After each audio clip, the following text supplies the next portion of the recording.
For decades, I thought I was doing the right thing, being a good father, a reliable husband, the man who showed up every day, paycheck after paycheck. I traded late nights painting for early mornings at the office. I thought love meant sacrifice. But now, in the quiet of this attic, holding a sketchbook I haven't touched in 30 years, I realize something. My children never really knew me. Not the real me, just the provider. And I can't stop asking myself, what did I really give them? What part of yourself have you abandoned for someone else's idea of love? I was 23 in 1987 when I put my brushes away. My first daughter had just been born, and the weight of a new family hit hard. I told myself, it's time to grow up, time to be practical. Art was a luxury I could no longer afford. Rent was due. Diapers weren't cheap. A future needed building. I remember boxing up my sketchbooks in our small apartment thinking, this is temporary. I'd come back to it, maybe when the kids were older, when life wasn't so demanding. But deep down, I think I knew. That wasn't a pause. It was a goodbye I didn't have the courage to name. I thought it was the honorable thing to do. I thought it was love. To me, fatherhood meant stability. Growing up, I craved something solid, predictable. My own childhood had been shaky, and I wanted better for my kids. I thought love looked like full shelves, clean floors, and no surprises. I wasn't trying to be distant. I just believed showing up, staying employed, and keeping things steady was enough. I didn't know how to be emotionally open, but I could be dependable. So I poured everything into that. I told myself my job was to protect, to provide, to be the rock. I didn't realize then that even rocks can be lonely. I never made a big deal of quitting. No tears, no ceremony. I just stopped going to the art studio, stored my paints in the garage, stacked the canvases in the back of a closet. I told myself I'd come back to it one day, maybe when the kids were in school, when the mortgage was paid. But time doesn't wait, and neither does creativity. It fades when ignored. I kept one sketchbook buried in a box marked college stuff. I couldn't throw it out, but I couldn't look at it either. It felt like holding a version of myself I'd left behind. My identity shifted overnight. One day I was an artist, a dreamer. The next, I was dad, provider, protector, fixer of broken toys, payer of bills, driver to piano lessons. I loved being a father, I did, but somewhere in the shuffle, I stopped being anything else. People would ask, "What do you do?" And I'd say, "I work in insurance." That became the whole story. The artist, the storyteller, the man who used to stay up past midnight sketching by lamplight, he just disappeared. Not in one moment, but gradually, quietly, until I stopped noticing he was gone. Weekdays turned into years, work, dinner, sleep, repeat. Even weekends weren't rest. They were yard work, Costco runs, fixing leaky faucets. I called it responsibility. I called it love. And it was, in a way. I was building something, giving my kids the stability I never had. But I also used the routine to hide. It gave me purpose, yes, but also an excuse. As long as I was busy, I didn't have to feel the ache, didn't have to wonder what I'd lost or who I was becoming. I told myself this was adulthood, that dreams were for younger men, and I believed it. There was laughter in our house, birthday candles, messy dinners, impromptu dance parties in the living room. I was there, present, but often with one eye on the budget, one foot out the emotional door. I'd check the thermostat, fix the broken chair, drive them to school, but I rarely stopped to just be, to listen. My daughter once brought me a box of crayons and asked me to draw a horse. I smiled, said I was busy, and went back to my papers. I thought love was invisible, that doing enough, paying enough, meant they'd feel it. I didn't realize kids need to see their parent alive in something, alive in themselves. I remember my son, maybe 7, drawing a dragon. He ran over, eyes bright, paper warm from marker ink, and asked what I thought. I glanced and said, "That's cool." Then I went back to emails or bills. I should have said, "Let's draw one together." I should have asked about the wings, the teeth, the fire. But I didn't. I moved on. That moment, small as it was, stuck with me. Not because I ruined anything, but because I missed a chance to connect, a chance to show him the part of me that once loved to create. Every now and then, something tugged at me. A quiet grief, like background noise I couldn't tune out. I'd pass an art store and feel an ache in my chest. I'd see a painting in a cafe and think, I used to love that, but I never said anything. I pushed it down, called it selfish. I had mouths to feed, a mortgage to pay. There wasn't room for canvas or color. What kind of father wants more when his kids have what they need? That's how I justified the silence. That's how I ignored the parts of me that still wanted. I kept one thing, a sketchbook from my early 20s, packed in a box labeled college stuff and tucked in the attic. I couldn't throw it out. That would have felt too final, but I couldn't look at it either. That would have been worse. Sometimes, late at night, I'd think about it, wonder if the paper had yellowed, if the drawings still looked like mine, if that young artist was still somewhere in me. It was easier to pretend he didn't matter, easier to leave the box unopened, gathering dust. I thought giving my kids everything I never had would be enough, that providing was parenting. I believed love could live in the background, like plumbing, only noticed when it failed. So I worked, planned, paid. I told myself I was doing right by them. I was proud of the stability I gave them, college funds, a warm home. But love needs more than structure. It needs soul. They saw me show up, but never saw me light up, never saw me lost in something I loved. I thought I was protecting them. Maybe I was just hiding. They left one by one. First my daughter, off to college in 2008. Then my son, a few years later, packed his car and drove west. I carried their boxes, hugged them at the door, smiled like it was normal. But then the house went quiet. No slamming doors, no footsteps on the stairs, just silence, and this strange open space where needs and noise used to be. I sat at the kitchen table that first night, wondering where the time had gone. I thought I'd feel proud. Instead, I felt untethered, like I'd finished a job and forgotten who I was without it. When I retired in 2020, everyone said, "Now you can relax." But I didn't feel relief. I felt lost. For decades, my purpose was being useful. To my job, my family, the calendar. I'd built my identity on being needed. Now I wasn't. No meetings, no deadlines, no permission slips. I had time, finally. But instead of freedom, I felt empty. Like I'd climbed a ladder leaning against the wrong wall.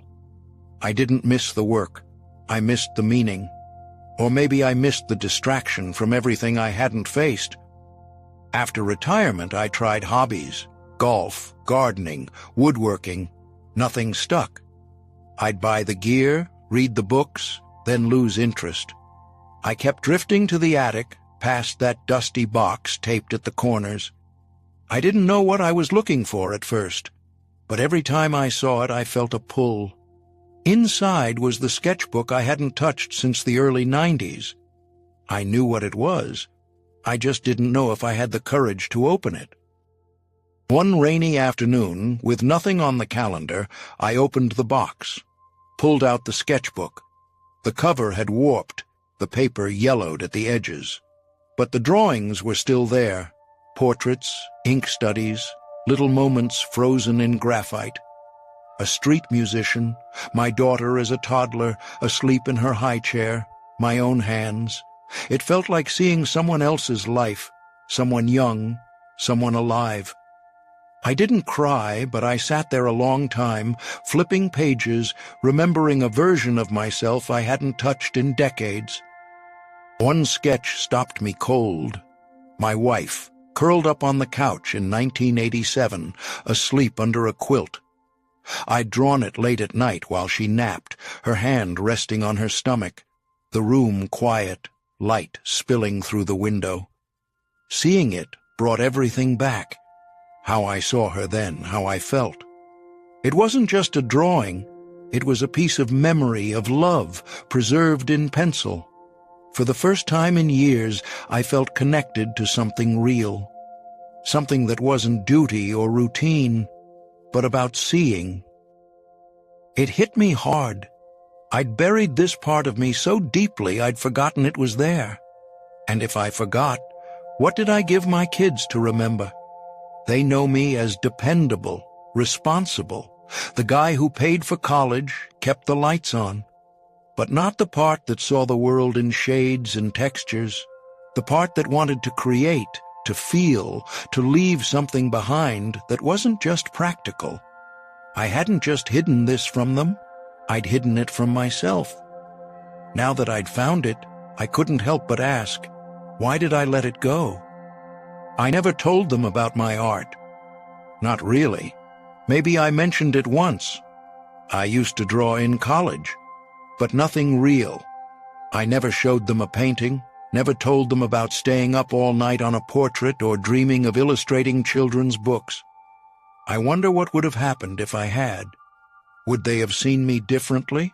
Asked questions? Wanted to learn? Would they have known me more fully? My wife once caught me staring at an old canvas in the garage, but I brushed it off.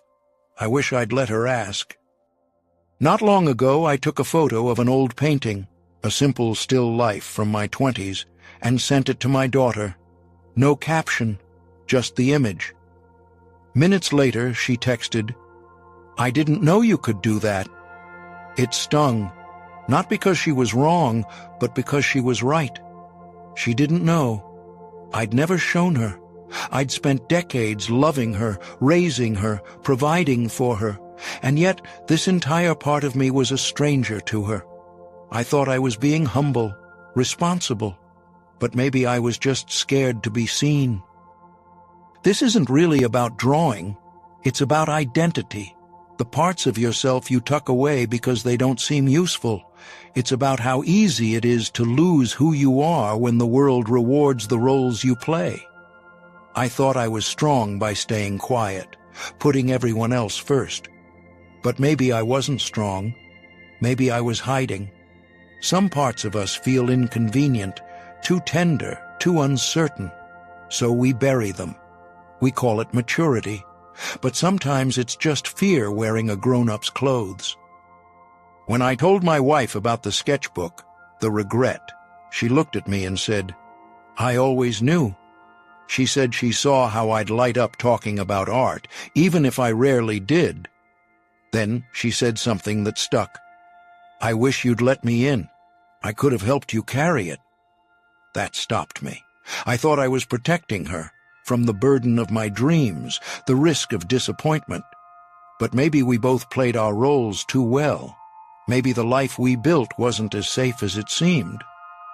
I believed I was selfless, that giving up art was what love looked like, but I was scared. Scared the real me, the one who sketched in margins, saw stories in faces, wasn't enough. Not practical. Didn't belong in the life I was building. So I built something safe, predictable, useful, but not whole. Providing was easier than being seen. I confused being needed with being known. By the time I saw the difference, decades had passed, but I'm still here. Maybe it's not too late. I've started painting again, not to chase a dream or prove anything, just to feel like myself. It's not about starting over. I can't be the artist I was at 23. But I can be honest now. I can sit with the truth that I buried something important and I want it back, not for success, but for wholeness. The first sketch I made, a tree outside my window, felt like breathing again. Imperfect, but mine. And in that, I'm finding peace. Being a good father doesn't mean carving myself down to what's useful. It means showing up whole, not perfect, not always strong, just real.